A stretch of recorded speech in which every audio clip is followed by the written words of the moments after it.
5 pagkakamali sa pera na dapat mo nang tigilan. Una is, wala kang emergency fund.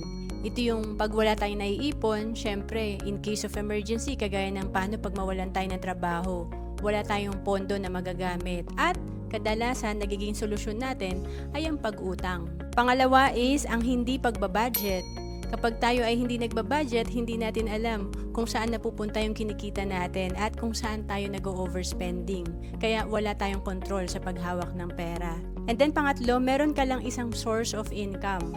Mahirap pag limited lang yung cash flow natin. Kapag umaasa lang tayo sa isang source of income, kailangan meron tayong multiple sources of income.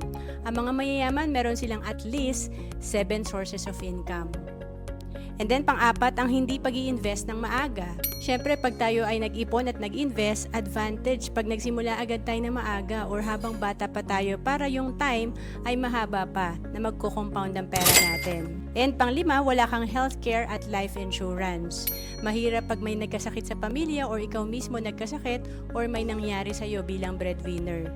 Kaya kung naghahanap ka ng savings program na may life insurance na rin at healthcare, pwede ka sa Kaiser. To know more, message mo lang ako sa FB, Pro Ancelis Capistrano.